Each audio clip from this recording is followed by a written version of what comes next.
ولله الحمد رب السماوات والأرض رب العالمين والسلام على المرسلين والصلاة والسلام على نبينا محمد وعلى آله وأصحابه أجمعين ومن تبعهم بإحسان إلى يوم الدين.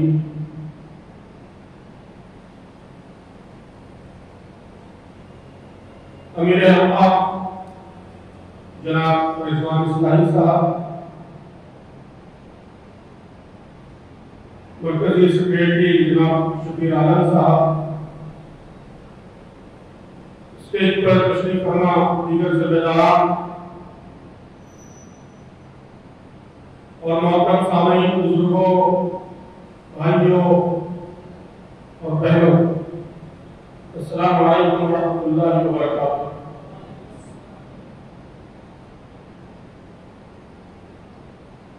اللہ کا لاکھ شکر ہے کہ آج یہاں پٹنہ آنے کا اور آپ سب دوستوں سے، بھائیوں اور بہنوں سے ملاقات کا موقع مل رہا ہے، اور ایک بہت اہم عنوان پر جو اس میقات میں بڑی اہمیت کے ساتھ ہمارے منصوبے میں شامل کیا گیا، اس پر انٹریکٹ کرنے کا، آپ سے بات چیت کا اللہ تعالیٰ کو عطا فرما رہا ہے۔ مجھے بے چینی سے انتظار ہے آپ کی رپورٹوں کا۔ یہ جو منصوبہ ہم نے طے کیا ہے، بنیادی اور لازمی کام، اس کو اہمیت دینے کی بات نہیں کی ہے۔ ہر رکن جماعت اس کام کو مسلسل کرتا رہے گا، اور کام کو مسلسل کرتا رہے گا، یہ بات ہم نے طے کی ہے۔ تو دیکھنا یہ ہے کہ اس کے کتنے اثرات یہاں بہار میں پڑ رہے ہیں، آپ نے کس اسپرٹ کے ساتھ اسے ٹیک اپ کیا ہے، آپ کے تجربات کیا ہیں، سکسیس سٹوریز کیا ہیں، کامیابی کے ماڈلز کیا ہیں۔ تو مجھے امید ہے کہ بہت ہی قیمتی باتیں اس حوالے سے اس سیشن کے اگلے حصوں میں ہمارے سامنے آئی۔ اس موقع پر بطور اعادہ یہ باتیں بھائی اس سے پہلے تفصیل سے کہ بنیادی لازمی کام ہم نے کیوں شامل کیا ہے، اس کی کیا اہمیت ہے، تو اسی کا اعادہ اس وقت مجھے کرنا ہے، اسی کو ریپیٹ کرنا ہے تاکہ گفتگو کو آگے بڑھایا جا سکے۔ تو محترم دوستو، ہماری تحریک اللہ کے دین کو قائم کرنے کی تحریک، اقامت دین کی تحریک، زندگی کے ہر شعبے میں اللہ کا دین قائم ہو، نافذ ہو، یہ ہماری تحریک کا، ہماری جماعت کا اصل مقصد و اصول ہے۔ یہ مقصد کیسے حاصل ہوگا؟ ہمارا جو پالیسی پروگرام ہے، میقاتی منصوبہ ہے، تو وہ اس اسٹریٹجی کی، اس حکمت عملی کی، اس پروگرام کی وضاحت کرتا ہے جس کے ذریعے ہم یہ مقصد حاصل کرنا چاہتے ہیں۔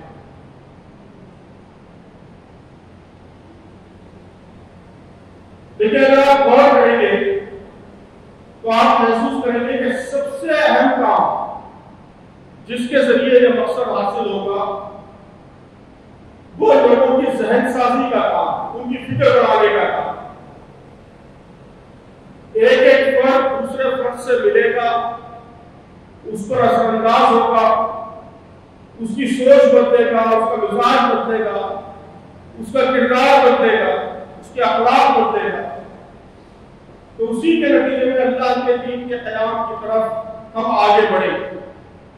دوسرے کاموں کی بھی اہمیت ہے، ہمارے منصوبے میں جو اور کام شامل کیے گئے ہیں، ملی امور ہے، ملکی امور ہے، تعلیم ہے، اور فکر اور تحقیق کا کام ہے،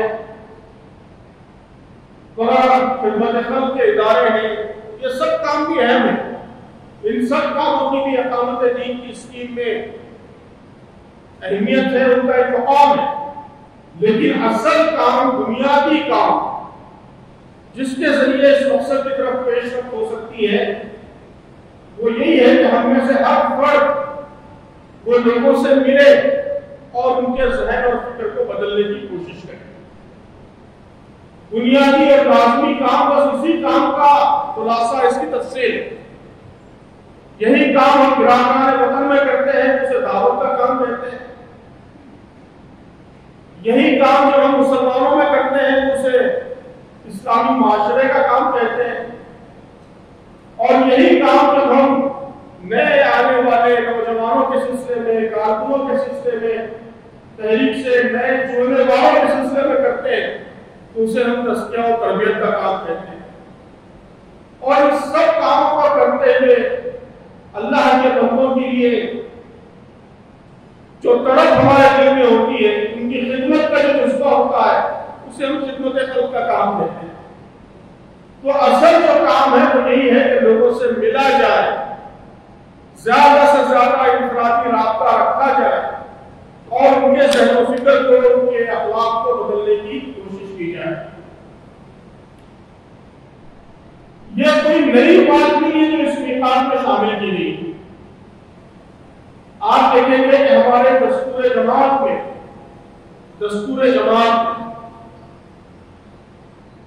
ارکان جماعت کی ذمہ داریاں بتائی گئی ہیں. کس دفعہ میں بتائی گئی ہیں؟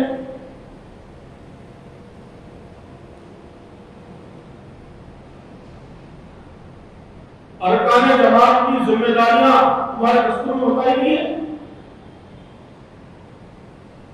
جی ہمارے دستور میں دفعہ 8, اگر آپ کے پاس دستور ہے تو کھول لیجیے, دفعہ 8 اس میں ارکان جماعت کی ذمہ داریاں بتائی ہیں. جب کوئی امیدوار رکن رکنیت کا فارم بھرتا ہے تو اس میں وہ یہ بات لکھتا ہے کہ میں نے جماعت کا عقیدہ اچھی طرح سمجھ لیا ہے, وہی میرا عقیدہ ہے. میں نے جماعت کا نظم العین سمجھ لیا ہے, وہی میرا نظم العین ہے.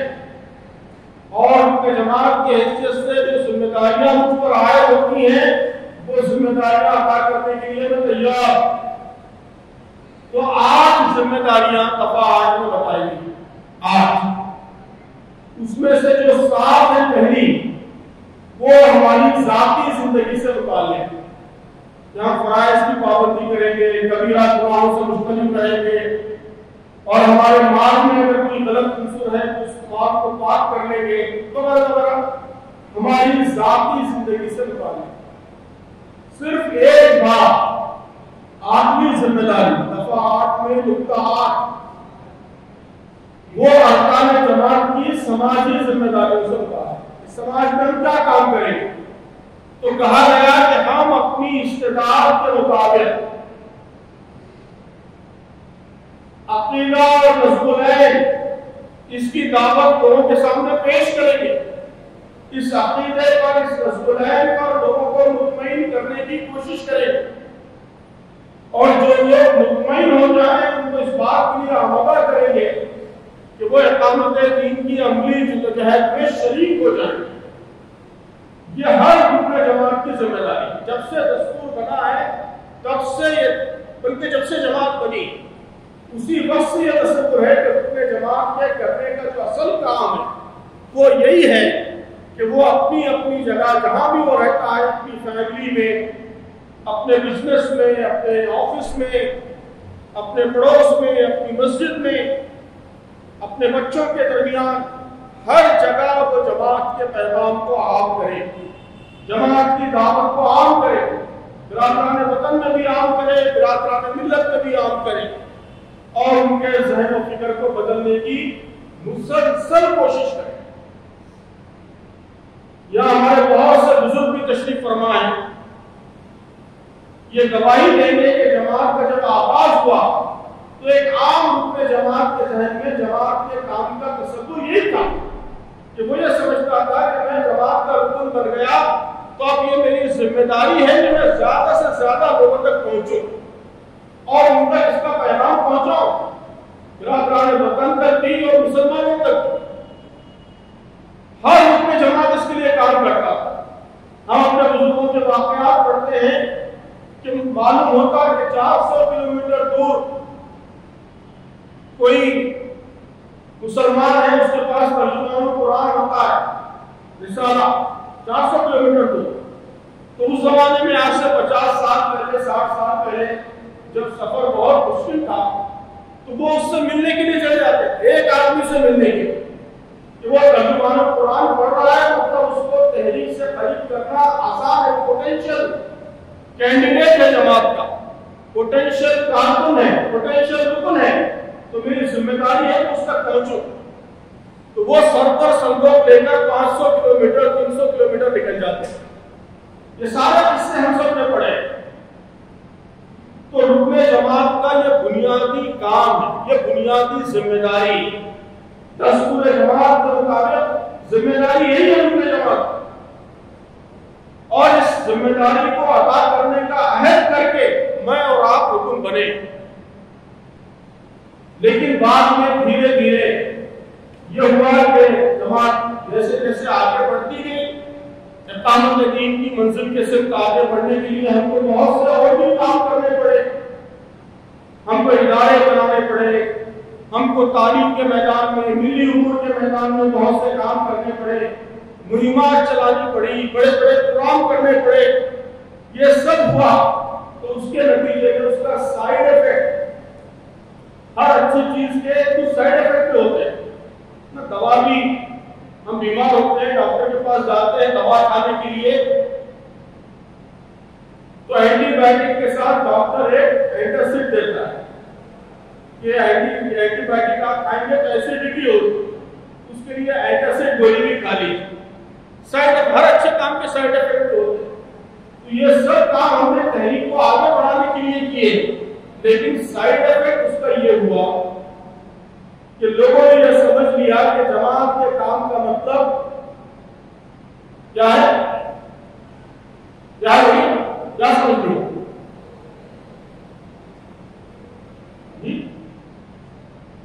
جماعت کے کام کا مطلب یہ سمجھ لیا گیا کہ جماعت کے کام ہے اجتماع، جماعت کا کام ہے مہم، جماعت کا کام ہے ادارہ چلانا، ہاسپٹل چلانا، اسکول چلانا، آفس چلانا، میٹنگ کرنا. ہمارے ایک دوست اپنے ایک دوست کے پاس گئے، جماعت کے قریبی دوست کے پاس، کہا کہ آپ کے والد صاحب کا جماعت سے وابستہ ہے؟ کہاں؟ چھوٹے بچے سے پوچھا. جی جماعت کے وہ رکن ہے. کیا کرتے ہیں جماعت کا کام؟ تو بچے نے کہا میٹنگ کرتے ہیں. جماعت کا کام کیا کرتے ہیں؟ تو میٹنگ کرتے ہیں. تو بچوں کے ذہن میں بھی آ گیا ہے کہ جماعت کے کام کا مطلب میٹنگ، جماعت کے کام کا مطلب اجتماع، جماعت کے کام کا مطلب مہم. تو ہمارے ارکان کارکنان انتظار میں رہتے ہیں کہ اگر ہفتے سے مہم کا سرکلر آئے گا تو ہم کام کریں، یا جب ہفتے واری اجتماع ہوگا، سنڈے کا دن آئے گا تو ہم اجتماع کا کام کریں گے. سنڈے کی جماعت کئی جگہ مشہور ہو گیا ہے کہ جماعت سنڈے کی جماعت، کہ سنڈے کے دن ہی یہ لوگ ایکٹیو ہوتے ہیں. 6 دن کچھ کام نہیں رہتا ہے، صرف سنڈے کا جب دن آتا ہے تب ایکٹیو ہوتے ہیں. تو یہ جو خرابی پیدا ہوگی اس کے نتیجے میں ہماری افرادی قوت بڑھنا کم ہوگی، ہمارے اثرات بڑھنا کم ہو گئے. تو یہ جو اس دفعہ ہم نے پروگرام میں شامل کیا ہے وہ اسی سائیڈ ایفیکٹ کے علاج کی کوشش. اینٹاسڈ گولی کہ ہم چاہتے ہیں کہ یہ اصل اسپرٹ کہ تحریک کا ہر کارکن دوسرے کام بھی کرے، اجتماع کی بھی اہمیت ہے. میں اہمیت کم نہیں کر رہا ہوں، اس کی اہمیت بھی ہے، مہم کی اہمیت بھی ہے، ہمارے اداروں کی بھی اہمیت ہے. تو سب کام اہم ہے، لیکن جماعت کا اصل کام وہ نہیں ہے، صرف وہی کام نہیں ہے. ہمارا اجتماع بھی اسی وقت مؤثر ہوگا، مفید ہوگا جب مسلسل انفرادی کام ہوتا ہے کہ میرے 4 لوگوں سے رابطے ہیں اور میں مسلسل ان پر انفرادی محنت کر رہا ہوں، ان کو لٹریچر پڑھا رہا ہوں، ان سے روزانہ بات کرتا ہوں، کبھی ان کو اپنے گھر پر بلاتا ہوں، کبھی ان کے گھر پر جاتا ہوں، ان کا ذہن بدلنے کی، فکر بدلنے کی مسلسل کوشش کر رہا ہوں. اور پھر سنڈے کے دن اجتماع کا وہ دن آتا ہے تو میں ان کو لے کے اجتماع میں بھی چلا جاتا ہوں. تو میرا وہ کام ایفیکٹو ہوتا ہے، مؤثر ہوتا ہے۔ جو باتیں میں نہیں بتا پایا وہ اجتماع میں شبیر عالم کے صاحب کے ذریعے اس کو سننے کو ملتی ہے۔ جس سوال کا جواب دینے سے میں قاصر ہوں، رضوان اسلائی صاحب کے ذریعے اس کو جواب مل جاتا ہے۔ تو اجتماع کا مقصد میرے انفرادی کام کو مضبوط بنانا ہے، وہ انفرادی کام کا متبادل نہیں ہے، ریپلیسمنٹ نہیں ہے۔ انفرادی کام، ذاتی محنت، یہ تو ہر حال میں مطلوب ہے۔ کئی جگہ لوگ سوال کر رہے ہیں کہ آپ نے دعوت، اصلاح معاشرہ، خدمت اور تربیت اس کو لازمی کام قرار دیا ہے، تو کیا دوسرے کام اہم نہیں ہے؟ تعلیم کا کام اہم نہیں ہے؟ ملی امور کا کام اہم نہیں ہے؟ یہ سارے کام اہم ہیں، اہمیت ہم نے کسی کام کی کم نہیں کی ہے، لیکن فرق ہے کہ وہ کام وہ اسپیشلائزیشن کے کام، دعوت کا کام، ملی امور کا کام، تعلیم کا کام، یہ چند لوگ کریں گے جو تعلیم کے ماہر ہوں گے ہمارے درمیان، وہ تعلیم کا شعبہ سنبھالیں گے۔ جو ہمارے درمیان قیادت کے، لیڈرشپ کے اوصاف سے آراستہ لوگ ہوں گے وہ ملی امور کا کام سنبھالیں گے۔ جو لوگ ہمارے درمیان برادران وطن میں انفلوئنس رکھنے والے ہوں گے، ملک کی پالیسیز پر نظر رکھنے والے ہوں گے، وہ ملکی امور کا کام سنبھالیں گے۔ تو یہ کام اسپیشلائزیشن، ہمارے درمیان مختلف صلاحیتوں کے لوگ ہیں تو الگ الگ صلاحیت کے لوگ الگ الگ کام سنبھالیں گے۔ لیکن دعوت، اسلامی معاشرہ، تزکیہ اور خدمت یہ کام اسپیشلائزیشن کے کام نہیں ہے، یہ کام ہر مسلمان کا کام، ہر مسلمان کا کام، ہر رکن جماعت کا کام ہے۔ جس طرح نماز چند لوگوں کا کام نہیں ہے، جس طرح روزہ چند لوگوں کا کام نہیں ہے، جس طرح زکوٰۃ اور حج چند لوگوں کا کام نہیں ہے۔ ہم نماز کا شعبہ بنا کے چند لوگوں کے حوالے نماز نہیں کرتے، بلکہ ہم ہر ایک نماز پڑھتا ہے، ہر ایک روزہ رکھتا ہے، اسی طرح ہر ایک کو دعوت دین کا کام کرنا ہے، کرنا نہیں کرنا ہے۔ دعوت دین کا کام بھی ہر ایک کا کام ہے نہیں ہے، ہر ایک کا فریضہ ہے کہ چند لوگوں کا کام ہے، شعبہ دعوت کا کام ہے۔ فرمائیے، جواب دیجیے۔ ہر ایک کا کام، جس طرح نماز ہر ایک کا کام ہے اسی طرح دعوت دین بھی ہر ایک کا کام ہے، اسی طرح اصلاح معاشرہ بھی ہر ایک کا کام۔ دوسرا بڑا فرق یہ ہے کہ تعلیم کا کام، ملی امور کا کام، ملکی امور کا کام یہ اوکیشنل کام، جب موقع ہوگا تب وہ کام انجام دیا جائے۔ ملی کوئی مسئلہ پیش آئے گا اس کے حل کی کوشش کی جائے گی۔ ہم کوئی ادارہ چلا رہے ہیں تو ادارے کے جو اوقات ہوں گے وہاں ہمارا ٹائم دینے کا جو سسٹم ہوگا، ہفتے میں 3 دن ٹائم دے رہے ہیں، 2 گھنٹے ٹائم دے رہے ہیں، کوئی وہ ٹائم پہ جا کے وہاں ٹائم دیں گے، اس کام کا نظام سنبھالیں گے۔ یہ وقتی اوکیشنل کام، لیکن دعوت، تربیت اور اصلاح معاشرہ اور خدمت یہ 4 کام یہ 24 گھنٹے کرنے کے کام، ہر جگہ کرنے کے کام۔ ہم آفس میں بیٹھے ہیں وہاں بھی دعوت ہماری چلتی رہے، وہاں بھی اصلاح معاشرہ کا کام چلتا رہے۔ ہم اپنی دکان پر خرید و فروخت کا کام کر رہے ہیں، ہم اپنے گاہکوں پر دعوت کا کام کریں گے، ہم اپنے وینڈرز پر دعوت کا کام کریں گے۔ بازو دکان والا ہے اس سے رابطہ رکھیں گے۔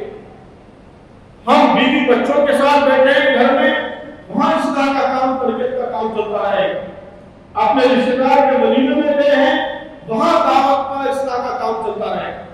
یہ کام ہمیشہ چلتا رہے، مسلسل ہوتا رہے، کبھی رکے گا نہیں۔ میں مثال دیتا ہوں ہمیشہ کہ مجھے زندہ رہنے کے لیے کھانا کھانا بھی ضروری ہے، ضروری ہے نا کھانا کھانا، کھانا کھانا بھی ضروری ہے۔ مجھے زندہ رہنے کے لیے سونا بھی ضروری ہے، نیند ضروری ہے، بہت ساری سرگرمیاں زندہ رہنے کے لیے ضروری ہے، لیکن یہ سارے کاموں کے اوقات طے ہیں۔ میں رات میں 10 بجے سے 4 بجے تک سوتا ہوں، 5 بجے تک سوتا ہوں، دن میں 3 ٹائم فلاں ٹائم پہ کھانا کھاتا ہوں، اوقات متعین ہے، لیکن یہ میری سانس چل رہی ہے، سانس اس کا وقت متعین ہے، میں تقریر کر رہا ہوں اس وقت کی سانس چل رہی، کھانا کھا رہا ہوں اس وقت کی سانس چلتی رہے گی، سوتا رہوں گا تب بھی سانس چلتی رہے گی۔ تو یہ جو چار بنیادی کام ہے یہ اسی طرح کے کام، یہ پیرالل ہر کام کے ساتھ چلتے رہے۔ ہم آفس میں بیٹھے ہیں تب بھی چلتے رہیں گے، اور ہم جماعت کا ہی کوئی اور کام کر رہے ہیں، ہم ادارہ چلا رہے ہیں، ہم ملی امور میں کام کر رہے ہیں، تب بھی یہ چار کام، کون سے چار کام؟ دعوت، تربیت، اصلاح معاشرہ، خدمت، یہ کام ہر جگہ چلتے رہے۔ یہ کام میری فطرت کا حصہ بن جانا چاہیے، نیچرل ہونا چاہیے۔ اس کو کرنے کے لیے کسی ایگزرشن کی، کسی منصوبے کی، کسی انیشیٹو کی، کسی چیز کی ضرورت نہ پیش آئے۔ بالکل جس طرح سانس چلتی ہے اس طرح یہ کام چلتا رہے۔ کئی بار ایسا ہوتا ہے کہ ہم دوپہر میں کام میں لگ گئے، رضوان صاحب کام میں مصروف ہو گئے ہفتے کے، اور ان کی بیگم آواز دے رہی ہے کہ 3 بج گئے، 4 بج گئے، ابھی تک آپ نے دوپہر کا کھانا نہیں کھایا، کھانا کھائیے۔ ہوتا ہے ہوتا ہے۔ رات میں کام کے لیے بیٹھ گئے، 12 بج گئے، تو یاد دلایا جاتا ہے کہ 12 بج گئے ہیں، سو جائیے، بہت دیر ہو گئی ہے، کام بند کیجیے۔ لیکن کیا کسی کو اس مجموعے میں ایسا ہوا کبھی کہ آپ کی بیگم صاحبہ نے صدا لگائی ہو کہ بہت دیر سے آپ نے سانس نہیں لی، سانس نہیں لی؟ ہوا ہے کسی کے ساتھ ایسا؟ میرے ساتھ تو نہیں ہوا کبھی، کسی کے ساتھ نہیں ہوا۔ تو وہ ہمارے نیچر کا حصہ ہے۔ تو ہم چاہتے ہیں کہ گروپ جماعت کے نیچر کا ایسا حصہ بن جائے، چاہتے دعوت، اصلاح معاشرہ، تربیت، خدمت۔ کہ تعلیم کے سلسلے میں تو کبھی یاد دلانا پڑ سکتا ہے، ملی امور کے بارے میں یاد دلانا پڑ سکتا ہے کہ بھائی بہار میں بڑا مسئلہ آ گیا، ابھی تک آپ نے توجہ نہیں دی، توجہ دیجیے، اس کو حل کیجیے۔ لیکن یہ جو چار کام ہیں جو جماعت کے بنیادی کام ہیں، ہماری دعوت کی، ہماری فکر کی اشاعت کا کام ہے، اس کام میں یاد دلانے کی بھی ضرورت پیش نہیں آنا چاہیے۔ تھوڑا سا استعلال ہو گیا، اس لیے مہم چل رہی ہے، آپ سے رپورٹیں بھی جا رہی ہیں، پوچھا جا رہا ہے تاکہ وہ دوبارہ عادت ہو جائے ہم کو۔ لیکن آئیڈیل سچویشن یہ ہے کہ اس کو یاد دلانے کی بھی ضرورت پیش نہیں آنا چاہیے۔ یہ بالکل نیچرل ہماری عادت بن جانا چاہیے۔ ہم جہاں رہیں وہاں دعوت کا، اصلاح کا، تربیت کا، خدمت کا کام ہوتا ہے، مسلسل ہوتا ہے، ہر اپنے جماعت کے ذریعے ہوتا ہے۔ تو یہ وہ ہے اس کی پوری اسپرٹ ہے۔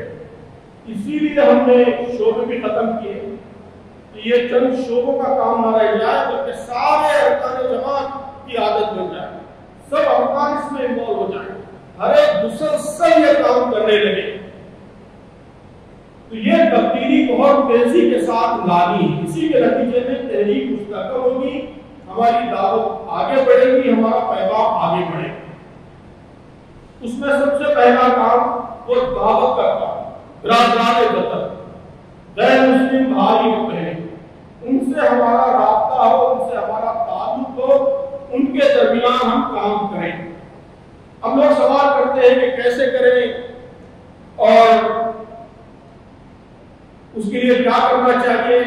اب ہر جگہ، اکثر جگہ، میں نہیں جانتا بہار میں کیا صورتحال ہے، لیکن اکثر جگہ یہ ہو گیا ہے کہ دعوت کے کام کا مطلب یہ اگین یہاں بھی وہی کہ اگر مرکز سے، حلقے سے سرکولر آتا ہے دعوتی مہم کا تو ہم مہم چلا لیتے ہیں، یا کئی جگہ ایسا ہوتا ہے کہ ہفتے میں ایک بار دفعہ ہو گئے سنڈے کے دن، اور امیر مقامی نے لکڑی لے کے، ڈنڈا لے کے زبردستی لوگوں کو ہانکا، تو پھر وہ کالونیوں میں چلے گئے اور جا کے ٹھٹکا بچایا، اجنبی لوگوں کے گھروں میں فولڈر دے دیا، کتاب دے دی، قرآن دے دیا، یہ دعوتی کا۔ اس کے بعد کوئی تعلق ہی نہیں، کوئی رابطہ ہی نہیں، ہفتے میں ایک دن جا کے کسی کے گھر میں فولڈر دے دینا، کسی کے گھر میں کتاب دے دینا، اس کو ہم نے دعوتی کام سمجھ لیا۔ کیا صحابہ کرام اس طرح کرتے تھے دعوتی کام؟ جی، دعوتی کام کی پہلی ضرورت یہ ہے کہ آپ کی دوستی ہو، آپ کا اعتماد کا تعلق ہو، گہرا رشتہ ہو۔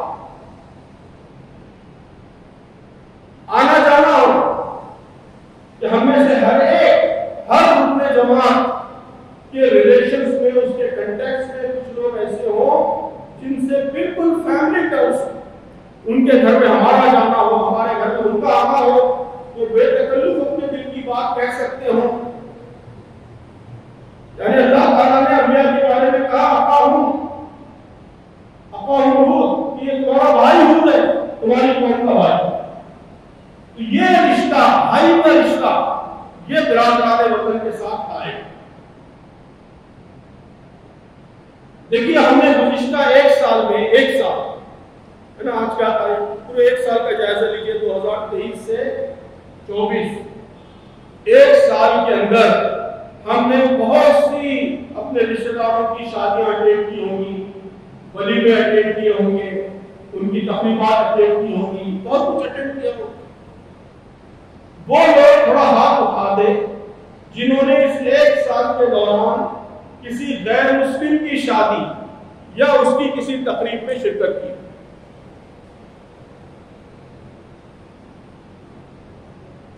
جی دیکھ لیجئے کتنے فیصد ہے، میرا خیال میں 5-10% ہوں گے، 10%۔ خواتین میں تو صرف ایک تھا، 2۔ جی شکریہ۔ تو ہم کو یہ بدلنا ہے اس وقت۔ اب اگلی بار ایک سال کے بعد سوال کریں گے ہم، تو آپ سب کے ہاتھ اٹھنا چاہیے۔ تو دعوتی کام کی شروعات اسی سے ہو۔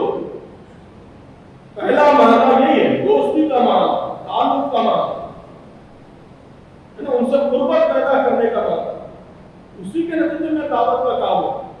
پیغام کی ترسیل تو یہ دوسرے نمبر پر ہے، یعنی ہم جانتے ہیں کہ اسلام کی جو دعوت پھیلی ہے، اسلام کا جو پیغام پھیلا ہے، تو سب لوگ، سارے مورخین کہتے ہیں کہ اس میں پیغام کے کمیونیکیشن کا رول بہت کم رہا ہے۔ زیادہ تر جو اسلام پھیلا ہے وہ انٹریکشن سے پھیلا ہے، کہ آپ کی دوستی ہے، تعلقات ہیں، قربت ہے، انٹریکشن ہے، تو لوگوں نے آپ کو دیکھا، آپ کی عادتوں کو دیکھا، آپ کے اخلاق کو دیکھا، آپ کی تجارت کو دیکھا، آپ کی معاشرت کو، آپ کے فیملی ریلیشنز کو دیکھا،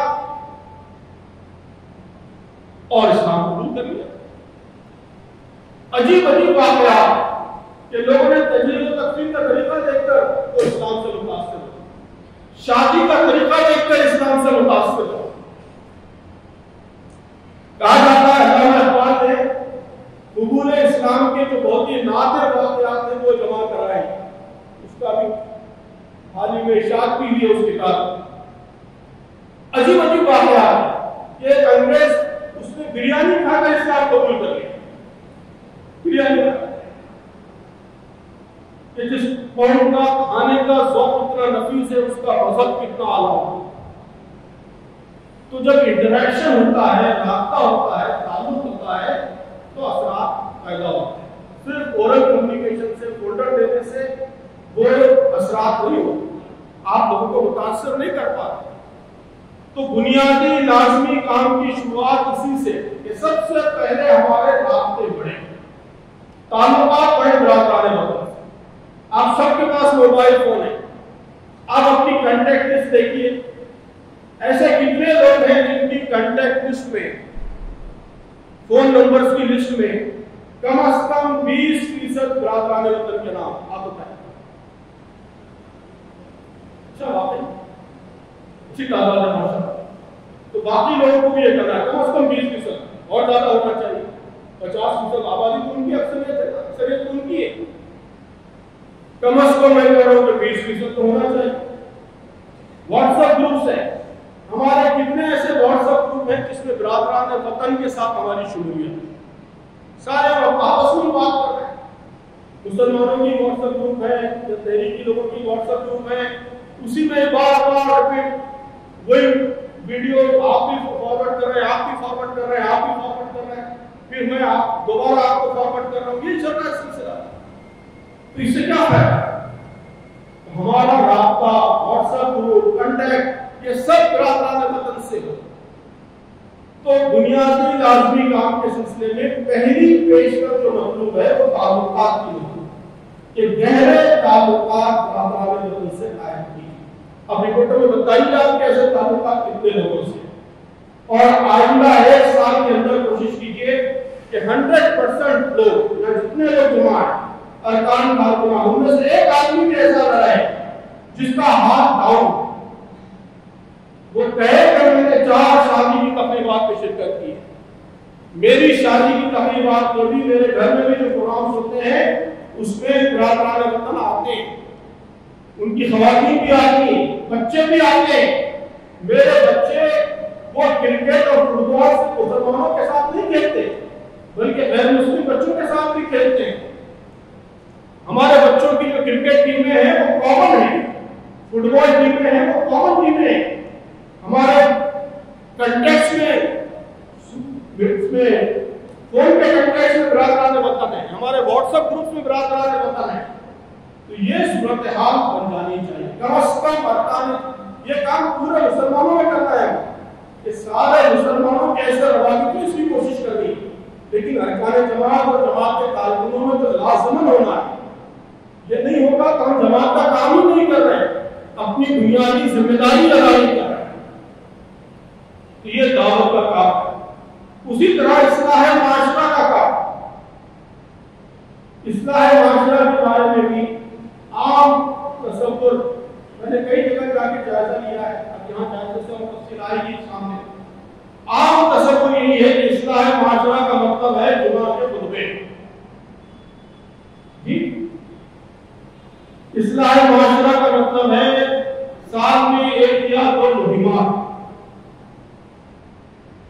اور ہمارے درمیان کسی مدرسے سے فارغ کون ہے عالم دین ان کو ڈھونڈتے ہیں اور ان کو اصلاح معاشرہ کا ذمہ دار بنا دیتے ہیں اور سمجھتے ہیں کہ جمعہ کا خطبہ اور کبھی پروگرام عید ملن کا اور استقبال رمضان کا اور محرم 10 محرم کا پروگرام وغیرہ یہ اصلاح معاشرہ کی سطح نہیں۔ اصلاح معاشرہ کا کام بھی ہر رکن کو، ہر کارکن کو مسلسل کرنا ہے، مسلسل کرنا ہے۔ ہم کو دیکھنا ہے کہ ہمارے آس پاس جس گاؤں میں ہم رہتے ہیں، شہر کے جس محلے میں ہم رہتے ہیں، جس اپارٹمنٹ میں، بڑے شہروں میں اپارٹمنٹس ہیں، اپارٹمنٹ میں ہم رہتے ہیں، وہاں مسلمانوں کے 10 گھر ہیں، 20 گھر ہیں، ان گھروں کے مسائل کیا ہیں، یہاں دین سے کیا کیا انحرافات پائے جاتے ہیں۔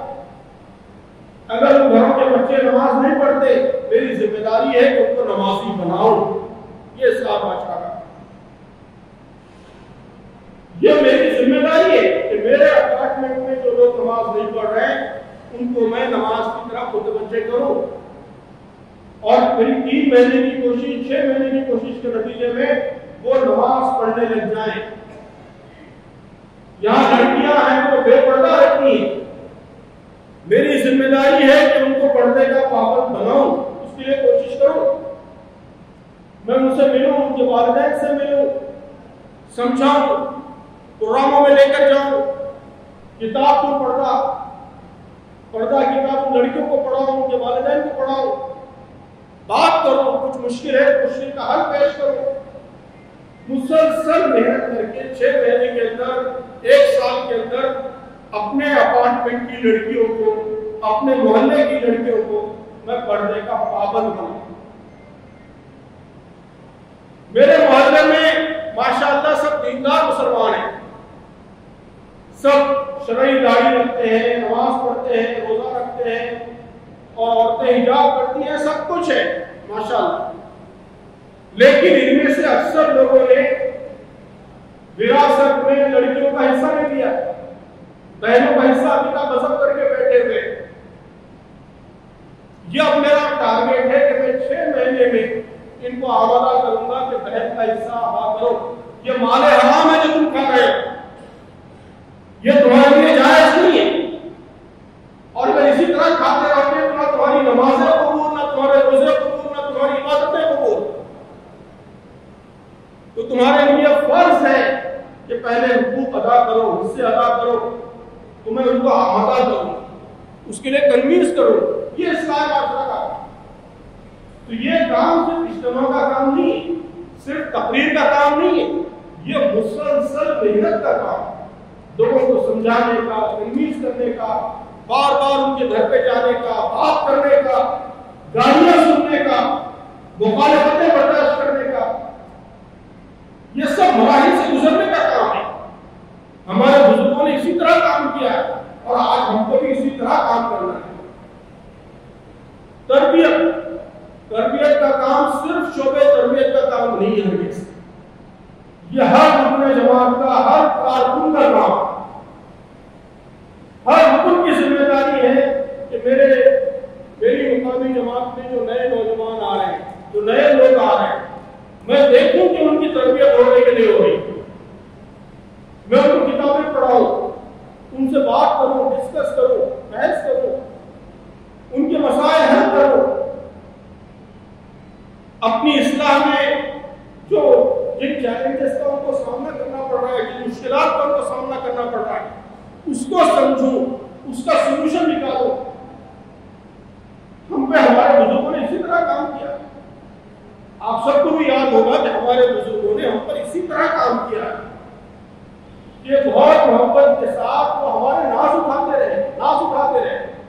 مجھے خود یاد ہے اچھی طرح، ابھی میری ہاتھ میں کتاب آئی ہے بزرگوں کے تذکرے پر مشتمل، اس میں نے کئی بزرگوں کا تذکرہ کیا ہے، اور وہ ہم کو بار بار یاد آتے ہیں کہ 17 سال 18 سال کی عمر میں جب ہم تحریک کے قریب آئے تو ہمارے بڑے بزرگ، کسی کی عمر 70 سال ہے، کسی کی عمر 75 سال ہے، 80 سال ہے، جماعت کے بڑے لوگ ہیں، لیکن وہ ہمارے گھر پر آتے تھے، ہمارے والد صاحب سے ملتے تھے کہ اس کو اجتماع میں بھیجو، ہم اس کو اجتماع میں ساتھ لے جانا چاہتے ہیں، کتاب پڑھاتے تھے، ڈسکس کرتے تھے کہ کالج میں بیٹا تم کیسے ٹائم گزارتے ہو، غیر مسلم بچوں سے ملتے ہو نہیں ملتے ہو، ان سے کیا بات کرتے ہو،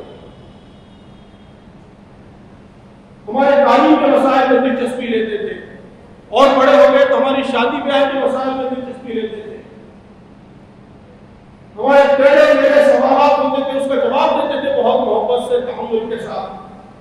تو ہم سب پر بزرگوں نے اسی طرح کام کیا جس کے نتیجے میں ہم تحریک سے قریب آئے۔ اب یہ ہماری ذمہ داری ہے کہ اسی طرح ہم کام کریں۔ تو یہ تربیت کا کام ہر ایک کو کرنا ہے، صرف شعبے تربیت کو نہیں، ہر ایک کو کرنا ہے، اس میں کوئی رکاوٹ نہیں ہے۔ آپ کوئی نیا بچہ آ رہا ہے جماعت کے اندر، آپ اس کو بٹھا کے بات کرتے ہیں، اپنے گھر میں چائے پر بلاتے ہیں، اس کے مطالعے کے بارے میں ڈسکس کرتے ہیں، اس کے نمازوں کے بارے میں ڈسکس کرتے ہیں، اس میں کیا رکاوٹ ہے؟ اس میں جماعت کا نظم بھی کوئی رکاوٹ نہیں رہا، بچے کو بھی کوئی دشواری پیش نہیں آتی اگر آپ محبت سے اس سے بات کر رہے ہیں۔ تو تربیت کا عمل اسی طرح ہوتا ہے کہ جب سارے لوگ مل کر نئے آنے والوں کا استقبال کرتے ہیں اور ان کی فکر بنانے میں، ذہن بنانے میں کردار ادا کرتے ہیں، اسی کے نتیجے میں افراد تیار ہوتے ہیں۔ یہ کام بھی ہم میں سے ہر ایک کو کرنا ہے۔ اور آخری چیز خدمت۔ خدمت کا بھی مطلب بدقسمتی سے ہمارے درمیان یہ ہو گیا ہے، کیا ہو گیا ہے جی؟ اجتماعی کام۔ خدمت کا مطلب ہاسپٹل بنانا ہے، خدمت کا مطلب بیت المال قائم کرنا ہے، خدمت کا مطلب ریلیف کا کام کرنا ہے، خدمت کا مطلب بیت المال سے مدد دلانا ہے کہ کسی کا کوئی مسئلہ سامنے آیا، غریب ہے، بیوہ ہے، یا بچے کی تعلیم کا مسئلہ ہے، تو اس کو لا کے بیت المال کے انچارج سے ملا دو اور بیت المال سے اس کو مدد دلا دو۔ یا پھر ادارے چلاؤ، اداروں کی بھی اہمیت ہے، بہت سے کام اکیلے افراد نہیں کر سکتے، اسی لیے ہم ادارے بناتے ہیں تاکہ اجتماعی طور پر کام ہو، تو وہ بھی بہت اہم ہے، ضروری ہے، لیکن خدمت سے اسی تک محدود نہیں ہے۔ خدمت کا اصل مطلب یہ ہے کہ ہم میں سے ہر ایک خدمت کا مجسم بن جائے۔ اگین اس کا بھی ایک بہت چھوٹا سا ٹیسٹ ہے نا، یہ ٹیسٹ لے رہا ہوں میں ہر جگہ، میرے پاس تقریباً 15-20 کوسچنز ہیں جس سے یہ اندازہ ہوتا ہے کہ ہم بنیادی کاموں کی طرف کتنے متوجہ ہیں، ہے نا۔ ہم میں سے سب لوگ گاڑیاں چلاتے ہیں، بائک، 2 ویلر 4 ویلر۔ گزشتہ 1 مہینے کے اندر ہم میں سے کتنے لوگوں نے کسی اجنبی کو لفٹ دی؟ لفٹ